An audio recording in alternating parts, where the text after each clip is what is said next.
quick talk through about what I thought of the movie, then we'll do a spoiler talk. So make sure that you guys, if you haven't seen the movie yet, just stop watching when I say spoiler alert and go and watch the movie, then come back about it. But yeah, so I just got back from it. This is the first time I'm doing a night viewing of a Marvel movie. It's currently 4 minutes to 10 o'clock. And yeah, this was a good way to end Phase 4 in a sense. And I mean that in a nice way, as well as a kind of slap at Phase 4. Wakanda Forever was a good movie. It's probably one of the best ones in Phase 4. If I'm looking here, it's probably the third best Phase 4 movie. We'll do an official ranking next week. But yeah, I feel like with how Phase 4 was, it's great that they didn't end it with an Avengers level threat. It was just ended how it started, kind of just random and dealing with the fact of Endgame. Apologize for the coughing. This is what you don't see because I record the videos at night and see the movies in the morning, is recovering from drinking a tall glass of pop. So this movie was very good. It was well done, very respectfully done. It wasn't like put to a,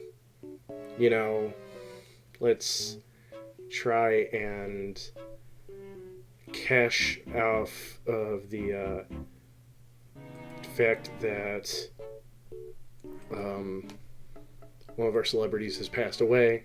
Let's actually keep working on like how it feels to have that loss. And they even made it where T'Challa, I wouldn't say this is like a spoiler because it happens in the first few minutes of the movie. Like I actually kind of missed them saying it because I was running to the restroom during the Ant-Man trailer.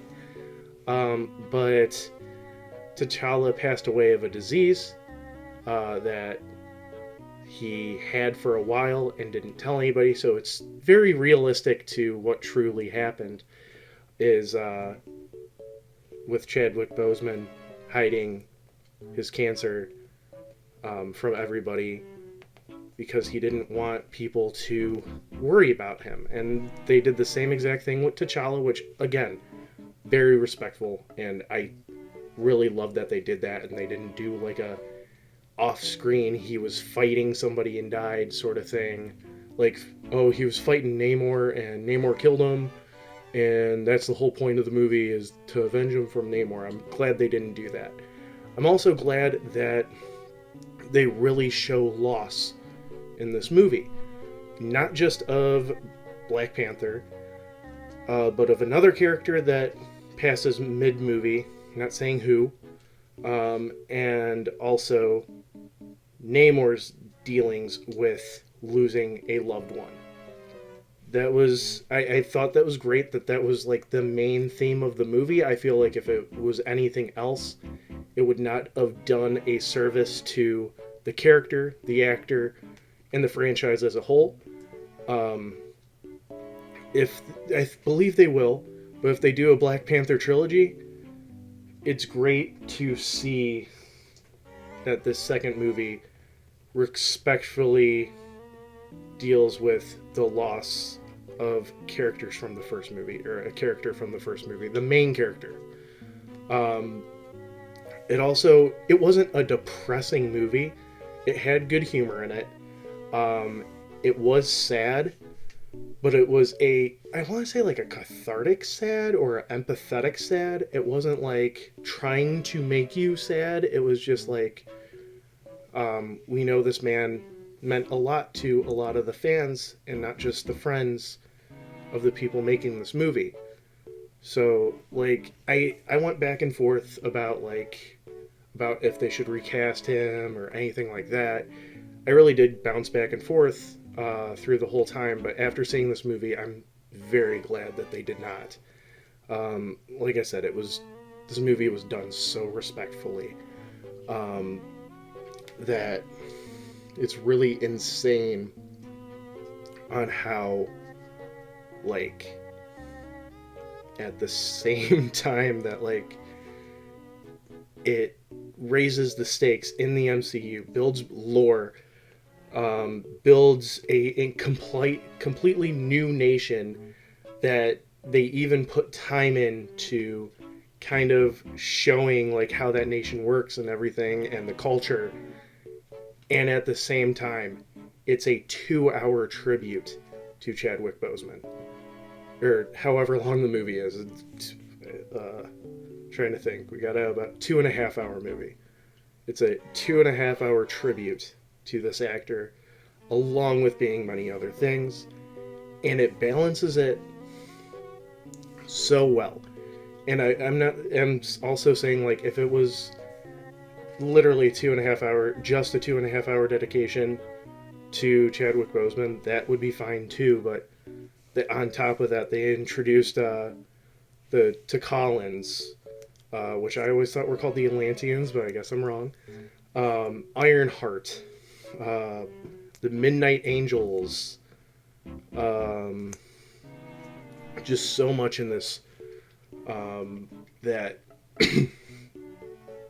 it's insane what this movie did. This movie ending a phase, ironically, was like a very light ending of a phase. Oh, I can't say that because Far From Home, being an epilogue for Phase 3, was also kind of a light phase ender. And Ant-Man was also for Phase 2. But, like, if you compare Phase 4 to Phase 1, which I do a lot, because when you think about it, the multiverse saga is a reflection of the Infinity Saga with the 3 different phases.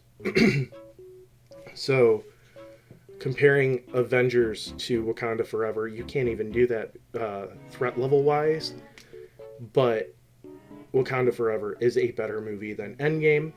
Or not Endgame. Whoa. Don't kill me.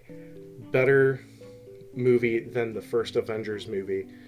You can't compare those movies in the 2 different ways because Wakanda Forever is just very well done. But the stakes, even though the stakes could be high if the battle was lost, the stakes were not as high as the first Avengers movie or any of the Avengers movies. Maybe Age of Ultron. But it was a very somber movie.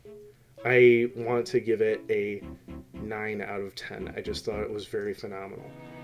So, with that, let's just kind of jump into spoilers really quick. I'm not going to go through the full thing because I really think you should watch this movie. But we're going to go over character introductions, how characters are, and then just like beats, like quick beats. So we're introduced to Riri Williams Ironheart. I didn't know why she was being introduced in Wakanda Forever going into it, and I'm happy that she was, because it's great to see that they were like, yeah, this scientist found a way to find vibranium. And I actually looked at the friend that I was with, and I told him, I'm like, I think it's Victor Von Doom. And then the next thing, they're like, no, it's Riri Williams that created this as a science project for homework. And I was like, I think that's the best way to introduce it. And they did fix the issue from the comics about Riri, where there's that cringeworthy scene where she was asking somebody, or a professor, to tell her that she couldn't do something, and the professor's like, no, I think you can do whatever you want. And she's like, no, tell me I can't do it. They changed it to where the professor literally said, no, you can't do it. You're not going to be able to do it, and she does it anyways. That fixes that issue so much. I mean, if they go back in the Ironheart show and show that she was kind of lying about that, then that'll be an issue, but that'll be an issue with Ironheart, not with Wakanda Forever. But she was great. It was great to see her using her 2 Iron Man suits. There's a lot of parallels in this entire movie with Riri Williams and the first Iron Man movie, along with Shuri and the first Black Panther movie.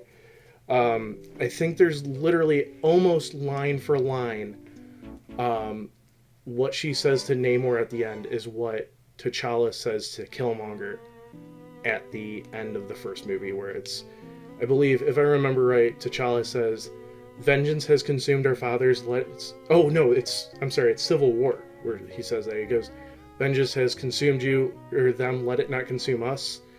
And Shuri says, "Vengeance has consumed us, let it not consume our people," which is such a great line. And then, like, there's a part where her and Namor are watching the T'Challa, if I'm pronouncing it wrong, it's my bad, I'm sorry, T'Challa's sun rise, as where T'Challa and Killmonger were watching the sun set, which also thematically shows, like, the death of a character versus a birth of a relationship. Not saying that Shuri and Namor got together, but the movie does end with T'Challa and Wakanda having a, like, basically a truce slash relationship of working together. Which now let's talk about Namor. Great character, good development, good motives, and just kind of like how he is in the comics. He's not like a hero, he's like an anti-hero. I mean, he has good points, it's just the means do not justify the ends. Excuse me, sorry, again. Working through digesting food from the movie. Just great altogether. I can't wait to see him in the future. We're not going to talk about the post-credit scenes for those that have seen the movie, because I do not want to ruin that. But also, we get introduced to another character at the very end that was very touching to see. And then another great, my favorite part of the movie was when Shuri becomes Black Panther and she goes to the ancestral plane and talks to Killmonger. Which, like, the whole time, the back of my head, and I knew they weren't going to do it, but the back of my head was like, they're going to somehow, like, Carrie Fisher, Chadwick Boseman into this, and it's either going to be that scene or at the very end. And they didn't, which I'm happy about. But the Killmonger thing, I was shocked, but also at the same time, I'm like, I knew he was going to show up sometime. But, yeah, so, again, the movie was great. Definitely say go and see it. I hope you guys enjoyed the video. Be sure to leave a like, comment, subscribe, ring that bell, and follow me on all my social media down below. It's that nerd Ryan telling you, have an amazing day.